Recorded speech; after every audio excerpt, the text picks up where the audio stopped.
Iran launching a massive aerial attack on Israel. This, the moment an Iranian missile struck Tel Aviv. 7 people were injured in that strike. The Israeli military saying that their entire nation is now under fire. The United States military is helping intercept Iran's missiles and drones, a source confirms to CNN. And at this hour, the Israeli prime minister is warning this isn't over. More is on the way. The regime doesn't know what hit them. They don't know what will hit them. The nation of Iran and the nation of Israel have been true friends since the days of Cyrus the Great. And the time has come for you to unite around your flag and your historic legacy by standing up for your freedom from an evil and oppressive regime.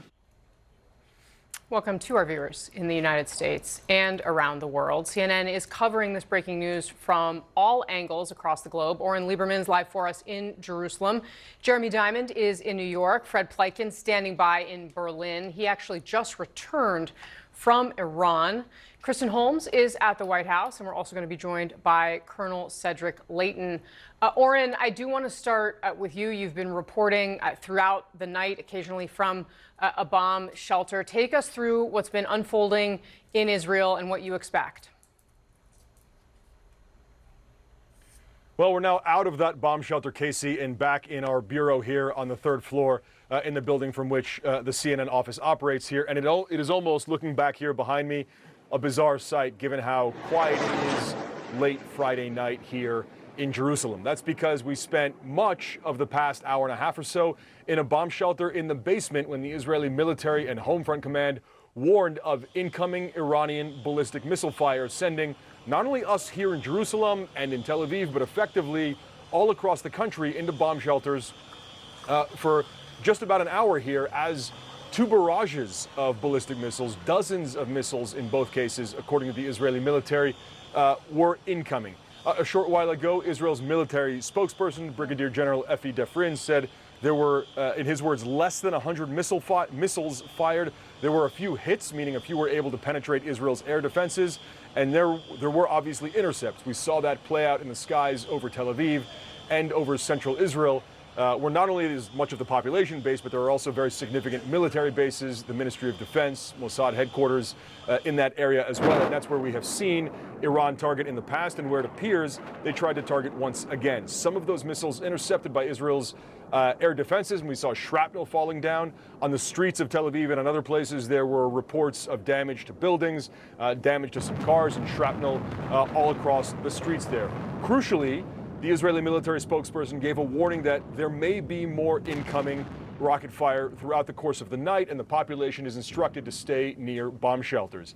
Immediately when Israel began its attack on Iran, some 15 hours ago or so at this point, roughly 3:30 in the morning last night, the first warning was that there may be an imminent retaliation. It took some time. It took more than 12 hours, but that retaliation, at least the beginning of it, we saw play out as we were ordered to go to bomb shelters over the course of the past hour. As you pointed out, Israel's emergency responders, Magen David Adom, which is effectively the equivalent of the Red Cross locally, say there were 7 injuries, 1 moderate, largely from shrapnel as a result of the incoming rocket fire. It is worth pointing out that it is still only in the first, give it an hour or so after the incoming rocket fire, so we'll wait to see if that number goes up.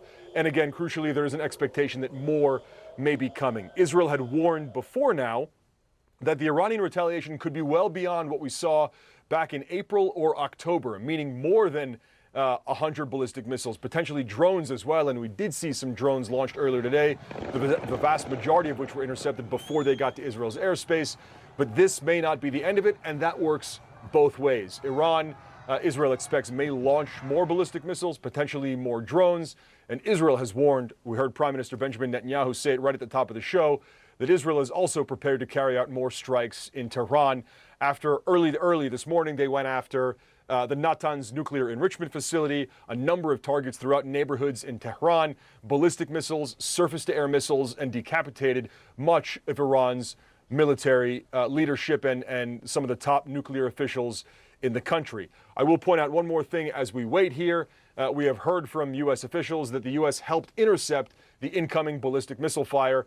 The U.S. made clear that Israel was acting at least offensively when it carried out these strikes on its own, but now that it comes to the defense of Israel, we are seeing U.S. troops get involved there, and that is likely U.S. THAAD batteries, terminal high-altitude area defenses that would work in cooperation with Israel's own air defenses to try to intercept what were two waves of Iranian attacks as the country braces for any more that might come, not only tonight, but in the coming days.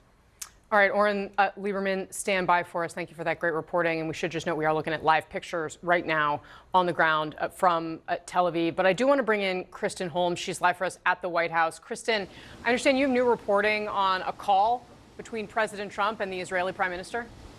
Yeah, that's right. We were just learning that Benjamin Netanyahu and Donald Trump spoke earlier today. Now, no details of what exactly they talked about, but this comes after a U.S. official told me that, in fact, the U.S. is helping assist Israel with those incoming missiles. They noted to me that there are hundreds of thousands of American citizens that they feel they have to protect in Israel, as well as U.S. military assets. This is also coming after we learned that yesterday Donald Trump and Benjamin Netanyahu were in constant contact, had multiple phone calls, including before those strikes on Iran. That was news given that we were told by a number of people that the U.S. was not involved. Now, the U.S. still says that they were not involved in the actual strikes, that Israel acted unilaterally. However, this communication timeline obviously changes the idea of the U.S. or Israel informing the U.S. and the U.S. talking Israel through what was happening. Now, there are still a lot of questions about what this means moving forward. Remember, Donald Trump and the administration's really big goal here is to get a deal, an Iranian nuclear deal. And there were the 6th round of talks on Sunday in Oman with the Middle East envoy, Steve Witkoff. We are told that the administration is still hoping for a 6th round of talks with the Iranians. Now, there are still a lot of U.S. officials who are casting doubt that this can happen given these strikes. But you're hearing from Donald Trump repeatedly on social media today and in calls with reporters where he's saying that the Iranians need to come to the table, that everyone has essentially been killed or wiped out, and that it's going to be too late if they don't make a deal as soon as possible. So he clearly believes, the administration believes, that this could give them an edge. These strikes could give them an edge in this process. Unclear whether or not that's actually going to play out the way that they want it to, but that is what we are seeing unfold, at least from the U.S. side and from the White House side. All right, Kristen, stand by for me. I actually want to go straight back to Oren Lieberman in Tel Aviv because we're getting some updated reporting about the injuries there in Israel. Oren, what are you learning?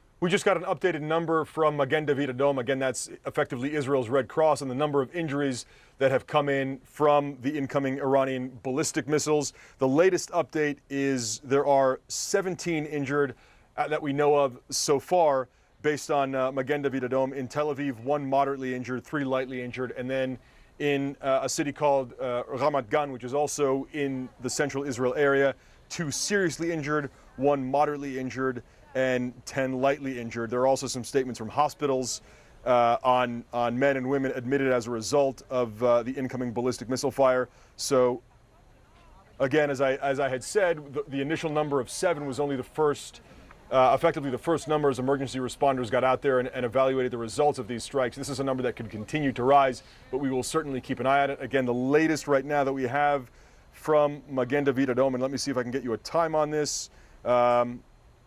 This is just 10 minutes ago, are 17 injured, 2 seriously, a couple moderately, and then the others lightly injured. And we will keep an eye on that number as the evening progresses here.